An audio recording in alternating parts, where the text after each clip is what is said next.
Hi Faves, have you ever thought about how this bangy jollof or smoky jollof rice we usually have at the malls or whatever, how it's being prepared? Here is a detailed yet simple method or recipe that anybody can use to make jollof rice. Now in this video, my protein is fish, but the protein I'll be using is fish.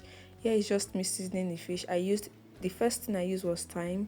Second thing I used was jima spice. I went in with this thing curry. This is me adding salt, and I also used no chicken cubes. There's two pieces in it. Yeah, I used half of one.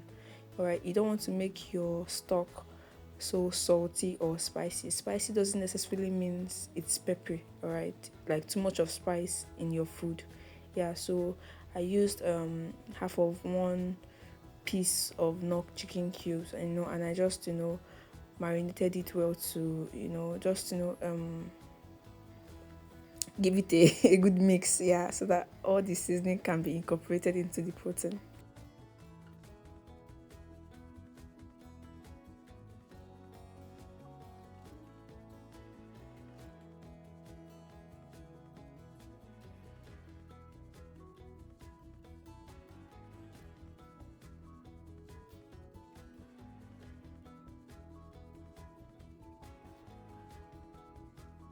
My fish is properly mixed. I just went in with foil paper to cover it, let it marinate. I did not have this white transparent nylon cover, so I just made do with what I have. Now in this video, this is an inverted video. In this video, this is a tomato mix that I already boiled. Now in this tomato mix, I'll still put the ingredients in the description box, but I made use of tomato, shombo, tatashe, Scotch bonnet, spring onion, lots of garlic, then ginger. As you can see, the consistency is thick, though it still has some water content in it, but it is thick. So you want to properly boil this. I blended this in the market anyways. Then I fried my protein, my fish. Now you have to make good, like a very good amount of oil to fry your protein. No matter the amount of oil you use to fry your protein, it is never a waste. I'll explain that later in the video, or you would see a reason why I said it is never a waste. No matter the quantity of oil you use to fry your protein, you should use an adequate amount though.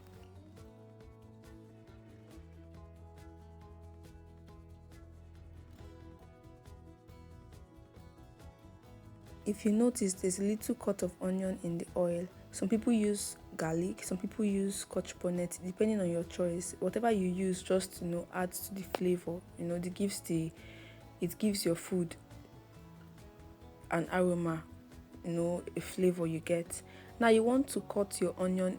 Everybody has a choice, but I cut my onion in circular form because I want it to come out long when the rice is done or when the rice is ready. Some people cut theirs in any form. So my fish is already fried. I put that in the pot because I want to do a pepper mix later. I'll be using 2 sachets of tomato mix. Now it is time to cook the jollof rice. Professionally, you're supposed to sieve the oil, but I'm cooking for personal use. You get, if you were making an order for somebody, you're supposed to sieve out the whole distance. So I went in with my onion, I went in with my sachet tomato. Now you want to fry this, you have to fry. See, cooking jollof rice will test your patience. You have to be patient to cook a very banging jollof rice. So you're going to keep stirring and stirring and stirring. At this point, I went in with curry. Now you want to add thyme. See, and you have to be generous with your seasoning because in this video there is no stock. I used fried fish, or I made use of fish. Now you can't boil your fish.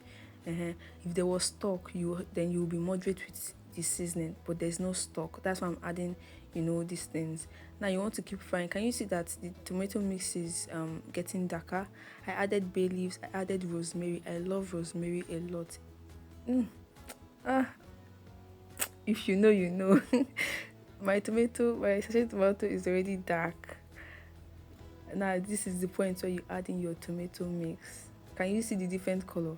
This is purely red. The sachet tomato is dark. You're going to have to mix this properly, like properly, and allow it to fry.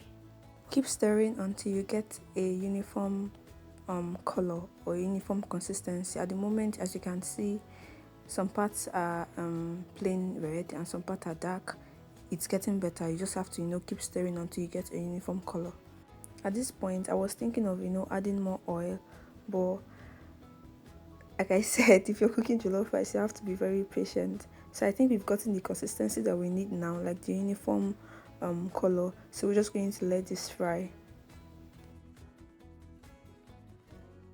Now this is what we are having. Can you see the amount of oil that is now floating? So if I had added more oil at that initial time, it would have been a disaster. I don't know if you get.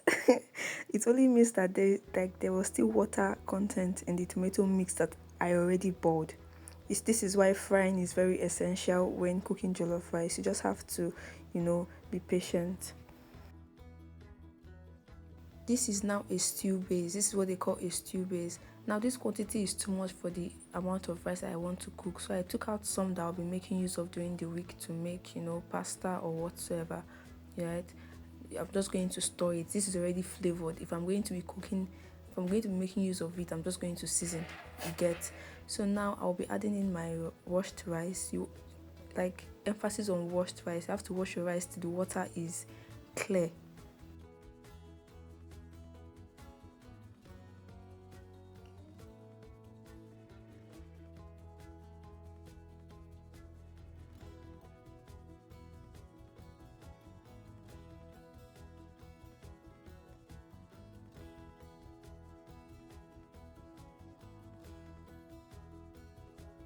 So I gave this a good mix. I made sure that it was properly mixed well, or stirred well, whatever. Whatever. Then I went in with water.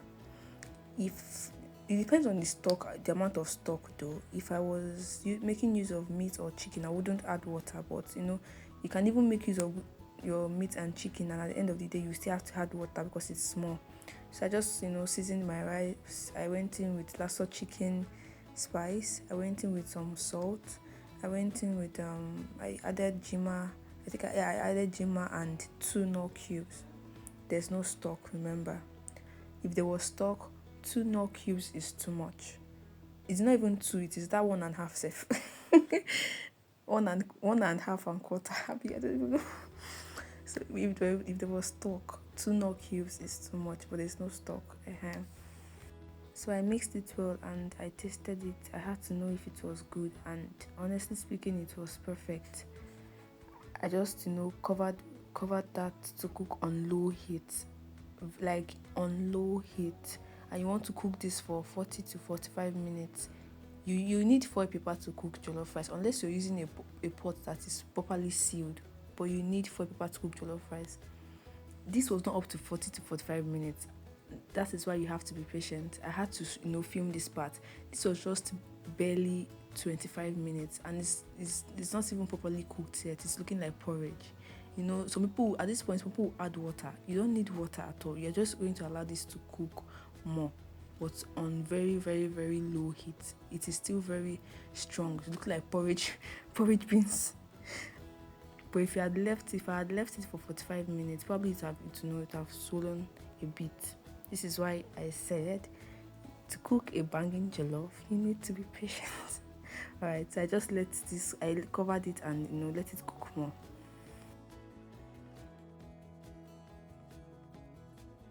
This was already more than 45 minutes. The rice is properly cooked. I'm just going to add butter, to make the rice singular. It is already singular, but butter is essential. You get. As you can see, it is now much. The rice is now much in quantity, and it is singular, like it is one. The camera is not doing justice, but you would see at the end of the video. After giving that a good mix, I just let it cook for like 5 minutes on low heat so that the butter can melt properly. So I added the stew base that I took out the other time to the fish, just to make it have that stew-like taste or aroma. It was when I was done cooking that they restored the lights. Can you imagine? But girls, clean your kitchen after cooking, regardless whether there's light or not. Alright, so I paired my food with coleslaw. I would drop the the ingredients I used for the cream. I didn't just use Bama. All right. Let me know what you think about this food, and thanks for watching. Bye.